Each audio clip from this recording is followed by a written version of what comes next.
I'm Lisa Freese, and I'm the Scott County Transportation Services Director. And I've been with the county now a little over 8 years, maybe going on 9. Before that, I actually worked at MnDOT for a number of years, and I had the pleasure to work with this corridor when I did work at MnDOT. So I can give you a couple of different perspectives on the corridor as we're walking through it. So the feature today is Trunk Highway 13, and I'm going to talk a little bit. I think if you just tap this, that's what Steve was doing. Okay. See if that'll work. Hold on. It worked a second ago. Go.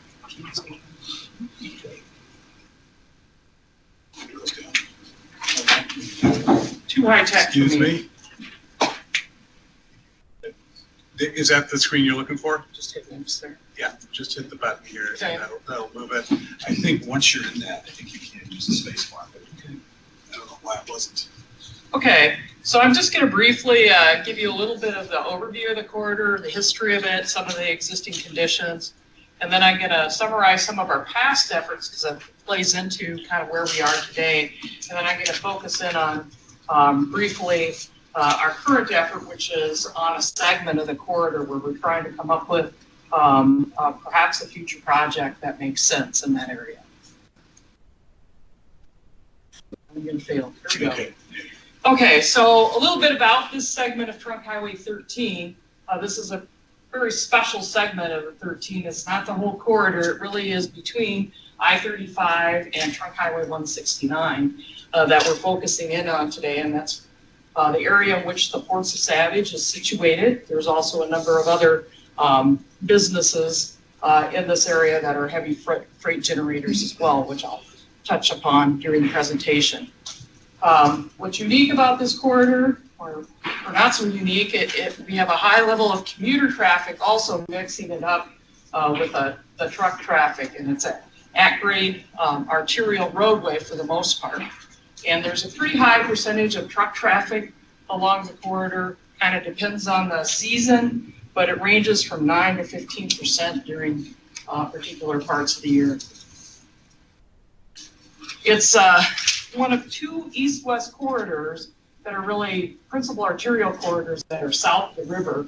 So it really does have a very strong commuter function for the region, for the counties of Scott and Dakota County. And so this segment that we're talking about is a conduit for folks to get to the 2 river crossings that get you across the river to the north, and it carries over 215,000 vehicles a day, either on the I-35W bridge or on the Bloomington Ferry Bridge. And you'll find when one bridge has issues, the traffic is pretty much interchangeable. So you've got a lot of commuters every day trying to scramble through this area to get to where they're going. It's also an alternate route for 494 congestion. And like I mentioned, there's not many other mobility alternatives south of the river because County Road 42 is really the only other corridor that serves that east-west mobility function. Just a little bit about Scott County, give you a perspective. As you can see, we don't have a very dense principal arterial system. The principal arterial system is shown on red here, and so we really depend on our minor arterial system for mobility in the county. And when those corridors that are in red are congested, people are really just sitting there. And it's not part of the instrumented system, so oftentimes we get overlooked in that morning commute congestion problem. Like I said, and I think this highlights it pretty well, the only alternative route that you have to get east-west in Scott County is to go north on the river, north of the river, and take 494. But during the morning and evening commute, it's pretty much a parking lot. The corridor itself, we've done some analysis. This is analysis we've done with the help of a consulting firm that takes this national data set that Federal Highways has made available. And we've looked at the reliability on this corridor. This is taking 2014 data in this area. And as you can see, 13 has a lot of congestion issues, primarily because it is an arterial corridor and there's signals that create that congestion. But there's also congestion across the river bridge, of course, on 169. So a little bit about the ports. It's a private intermodal port. It's kind of unique. It's not a publicly held port like St. Paul Port Authority runs. It's a kind of a compilation of independent terminal operators there. Cargo, Bunge, CHS, Mosaic, Superior Minerals, Flint Hills, and Riverport all operate separate facilities there. So they kind of compete with each other. And so sometimes that's part of the challenge. There's a number of other businesses that are heavy freight generators that are in the area. There's Yellow Freight. There's a landfill operation that Waste Management has in Burnsville. Fabcon and Savage, major building materials generator for the region. And then Kramer Mining and Materials. So all of this traffic is commingled with a very heavy grain-oriented operation. Like I said, it's pretty unique. One of the things that we've heard about the ports of Savage that makes it unique is that farmers can come in with their commodities, and a lot of the independent farmers come in with their own little trucks or big trucks into this facility, and they will barter with both the rail and the port operators to get better pricing on their commodities. So that's one of the reasons why it's pretty unique. The other thing I can tell you is that because of the railroad, the UP runs through this area, since they don't make their data very public, we don't know how much of the commodities actually come in and come out of the facility by rail. But through the water terminals, through the barging facilities there, we know that in 2015, 2.1 million ton of material was shipped through ports, both inbound and outbound total. It represents 6% of all the inland grain traffic originating in the United States, so that's a pretty significant figure. And we've done a little back calculation to figure out, well, how many trucks do we generate to support that?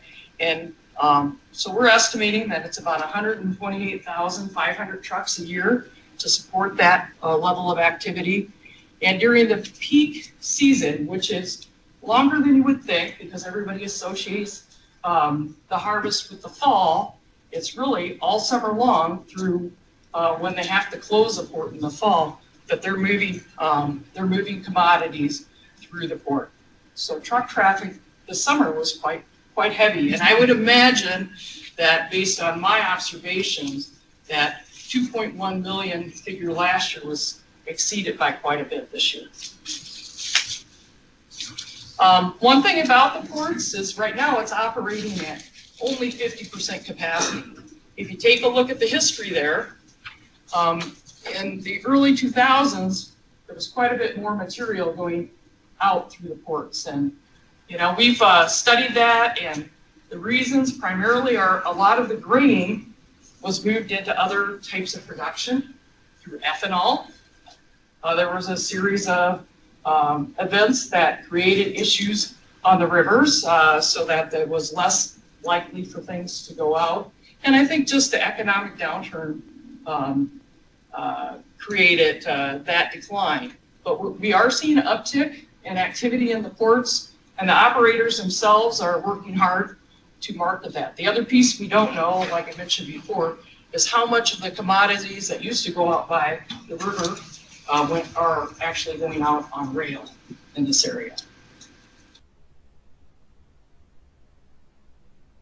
As I've talked about, it's pretty unique here because we also have the private rail lines that are servicing this area. We've got a little bit of conflicting data. The next slide will show you a few other things, but right now there's about 6 to 8 through trains, and then there's a couple of switching trains per day. The Twin Cities Western Rail Line actually brings commodities in from out west in the Montevideo, Granite Falls area to this area across from the north side of the river. Many other materials are coming in from the south side of the river. So a little bit different and more detailed view of what the particular area that we're working with right now has for facilities. As you can see, there's about 5,000 trucks a day on the corridor itself, the 8 trains a day on the mainline UP rail, and they've been talking about putting in a second line in this area. That is something that we don't know when they'll be doing that, but they've been talking about doing that. And then the Minnesota River is where the barges originate or depart to head down to the river or head down the Mississippi River.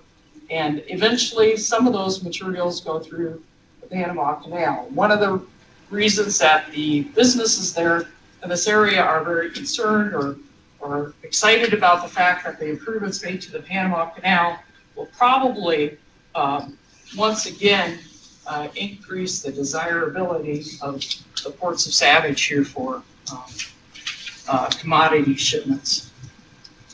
I threw this in. I'm not going to spend a lot of time with it, but I think it's kind of indicative of how different types of transportation, what you can get in a barge versus what you can get in a rail car versus a truck. And so if you think about it, all of those large semis are going to go into one barge. And so that's a lot of trucks that have to bring that commodity into the ports to fill the barge. There is, as you saw on the maps and on Steve's maps and my maps, another important contributing corridor, the 169 corridor. And we do have a coalition for that corridor, and they've done some work. And when Dave was at MnDOT, they tapped into some of his work with District 7, but they've come up with some figures here, and they say that 50% of all the corn, soybeans, and ethanol are shipped along the 169 corridor. They also have talked about the number of trucks on the corridor, and many of those trucks are going to end up in the ports of Savage.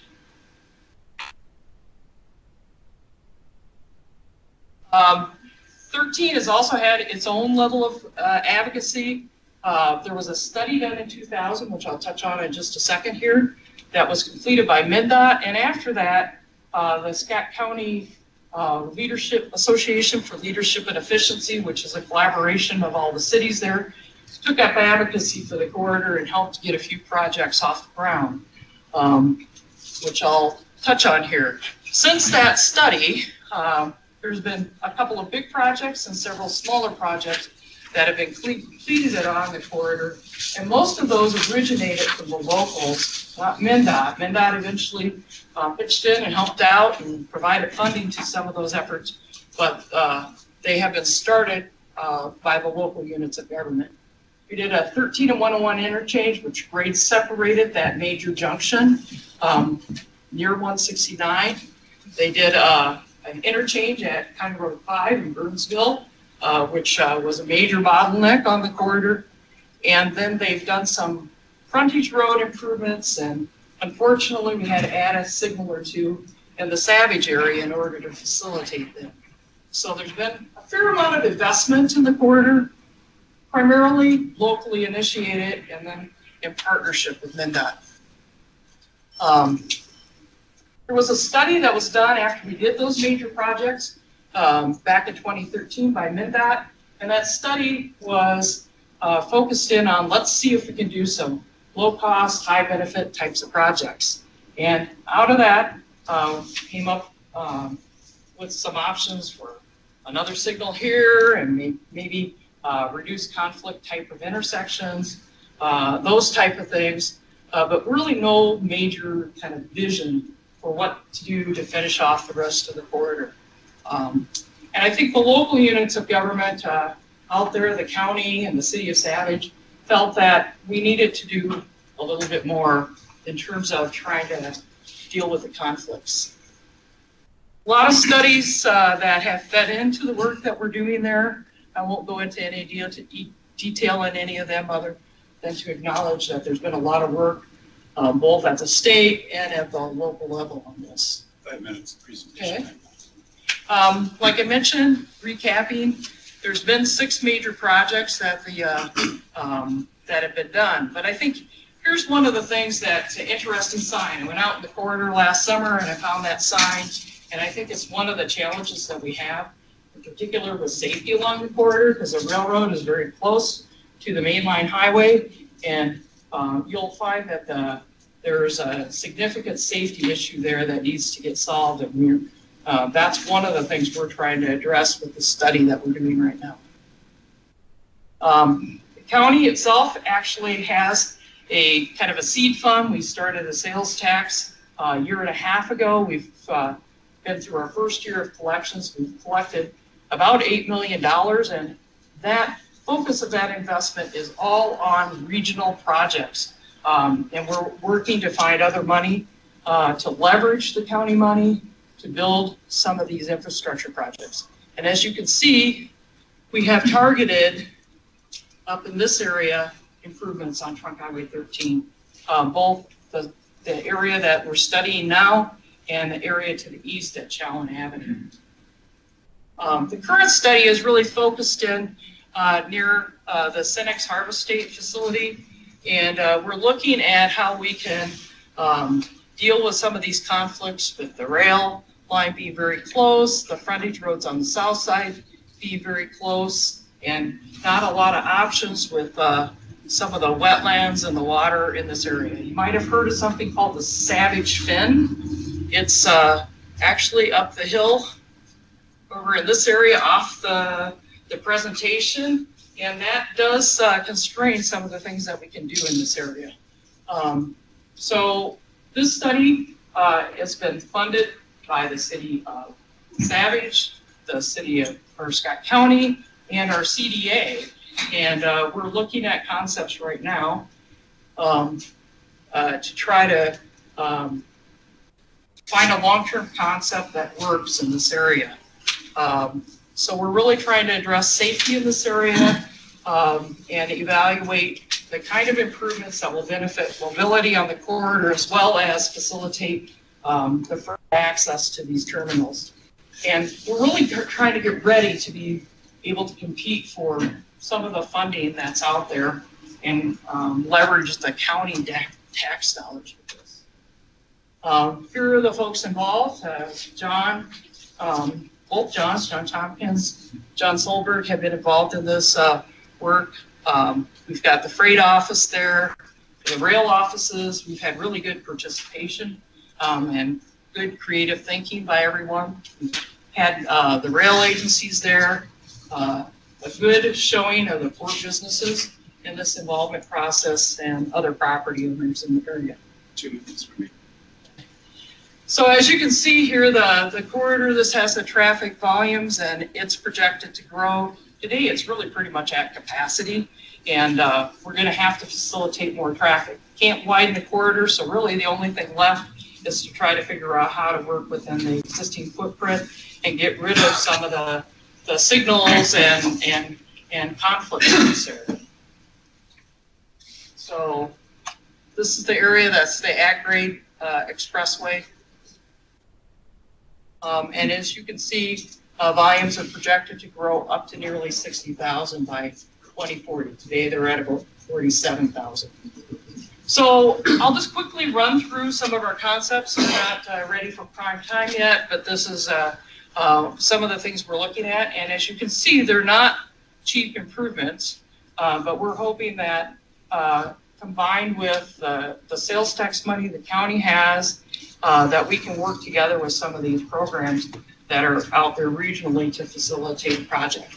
This one here is a diamond interchange with a railroad bridge at Dakota Avenue, and it would involve some new frontage roads on the north side and involve some railroad replacement or realignment. Cost, this is, I think, one of the more expensive options, 45 to 53 million.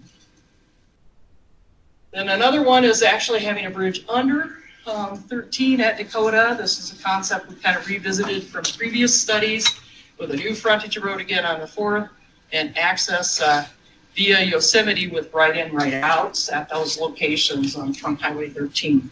A little bit, well, quite a bit lower cost, between 25 and 30 million. The other concept that we're looking at is the Dakota Avenue Diamond Interchange. You would realign 13 to the south. You'd had signalized ramp terminals on the interchange, and then the new frontage road to the south. A little bit, just kind of more of a mid-price concept. And then the final concept that we're looking at in a little bit more detail is a bridge over 13, realigned road to the south, Trunk Highway 13 to the south. And now I am supposed to shut up. And then frontage roads to the elevated bridge. Price tag in that mid-range again of the options. I'm almost done here if I can get to the next slide. Let me run it in. Yeah, just run it in. Oh, come on. There we go. Okay. So these are our evaluation criteria that we're using to decide which ones of these options we might try to move forward and try to chase a way to get it funded. And as you can see, freight funding potential is one of those criteria that we're looking at in terms of how to move the project forward. So really, what's our next steps with this? We're going to get this study probably completed in the next 4 to 6 months, and then we're going to work together with all of our partners to identify how we might get support and funding leverage for the Scott County Transportation Tax to move the project forward in this area. And so our goal really is to advance projects in this area, improve mobility, and facilitate the freight movement so that we can make the ports more competitive and use that asset for the region. Any questions? Lisa? Yes, over here. Excuse me. Yeah, Lisa, 99 and 2000, I was Met Council representative on the 2000 project. Mm-hmm. At the time, there was a very heavy pushback from mainly MnDOT planning and procedural issues and conceptual issues, as well as some from the FHWA, opposing any upgrade in this line basis, this segment between 169 and 35 to a higher standard that would classify it for more funding sources. Is that still the case? Well, I think that we have a good partnership with MnDOT right now. I think that we recognize that there's not enough funding to do the kind of vision that we're laying out here if we look to MnDOT only. And that we understand that has to be done collaboratively. I think MnDOT's not in a position where they can say, yeah, let's build that big interchange. But they will work with us if we are able to pull the rabbit out of the hat, so to speak, and get it done. And I think Scott County's demonstrated that we have the tenacity to do that. For those of you who don't know, we just received a $17.7 million Tiger grant to upgrade 169 in the area of 41-169, also another freight bottleneck. And we're doing a major project in which John and I are collaborating on there. And I don't think that would have been on MnDOT's to-do list, but they're gonna take it, right? Yeah. So we'll take it anytime you bring money. So I you know, that's part of it, is that we understand as a county where MnDOT is. We know that our vision has to be bigger than MnDOT's in this particular case, because we won't get done the things that we need to do. And we're willing to push the envelope a little bit and cause heartburn occasionally on these things. But I think in the end, we're trying to be consistent. We're trying to come up with something that does work and that people can live with, both from a operational standpoint and a facility standpoint along these corridors. Other questions? Donna and then Dave. And then back over here. We got a bunch. Go ahead. Okay. So Lisa, as you were saying, you identified a lot of sort of high higher dollar improvements kind of geared toward helping the major commodity shippers. So like really big projects. In the course of doing your research and conducting this study, did you identify sort of smaller cost but still maybe high value, but just smaller scale improvements that would benefit other types of shippers, maybe not large commodities but smaller manufacturers? I think one of the challenges that we have in this corridor is that it's kind of at breaking point, and the low cost, high benefit projects that were identified back 3-4 years ago, either when John goes out and tries to implement, he's getting pushed back on some of those because, having trucks make turns on a corridor that has 50,000 vehicles a day on it is pretty impossible.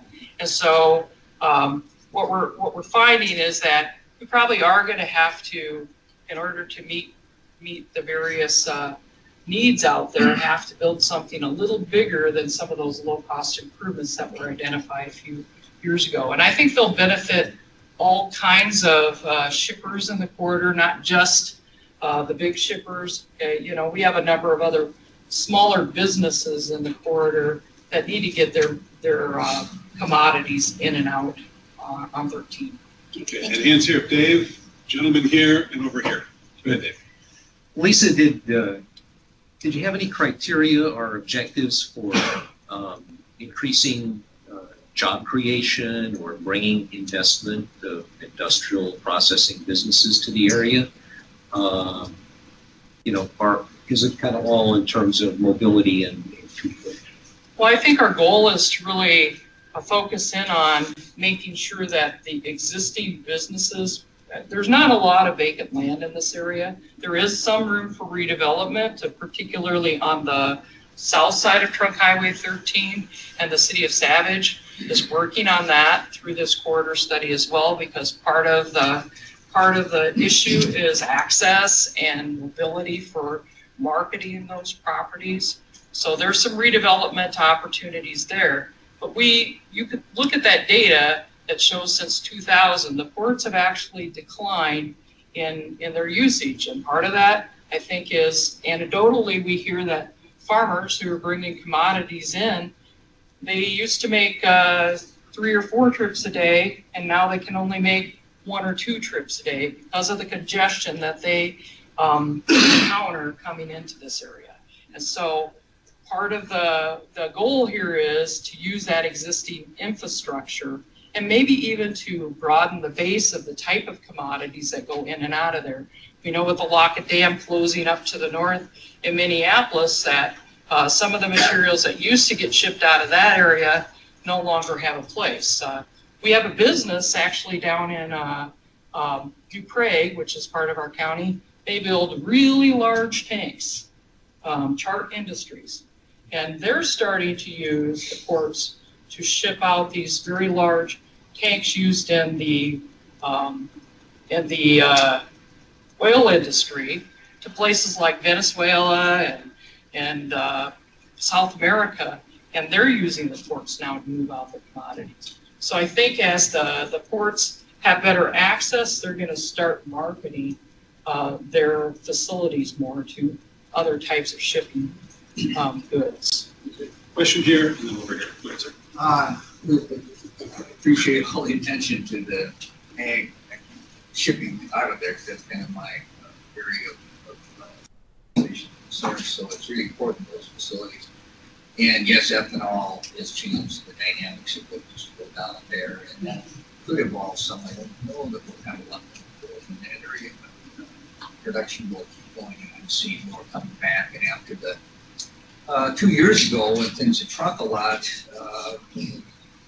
then you had the rail, the better cold weather that shuttled the rail problems down out here, and it was a huge problem. A lot of that shifted back to the river.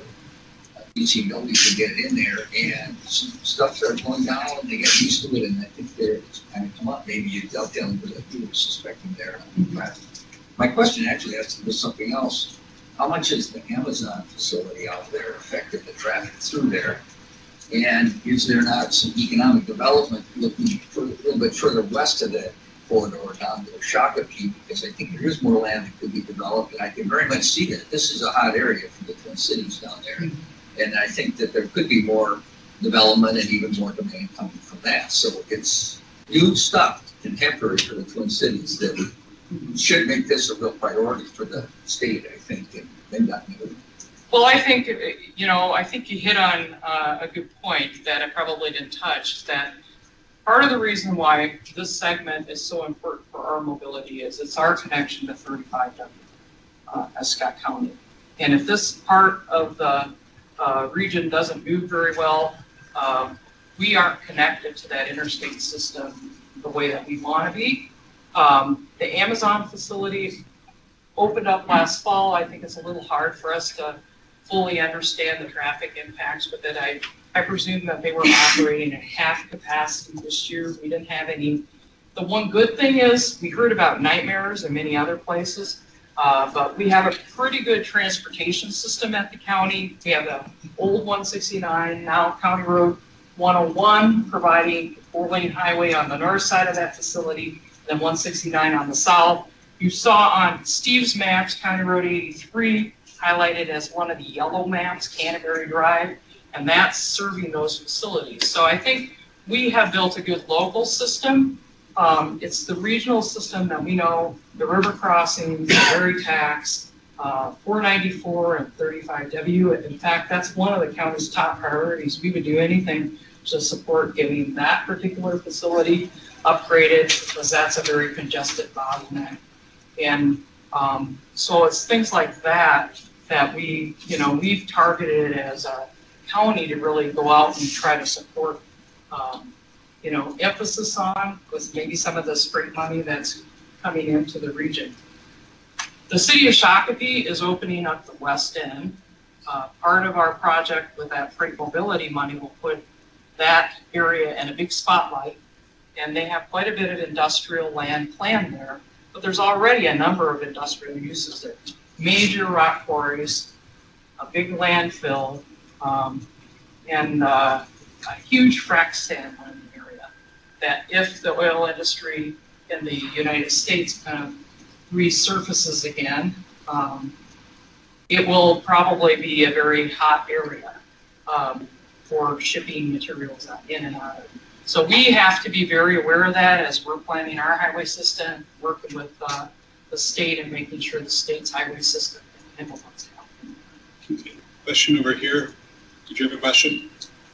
Oh, nope. Okay, I'm sorry. I thought I saw a hand up there. Anybody else have any questions for Lisa? Anybody on the phone? And I'm not seeing any come up over here. So thank you very much. David.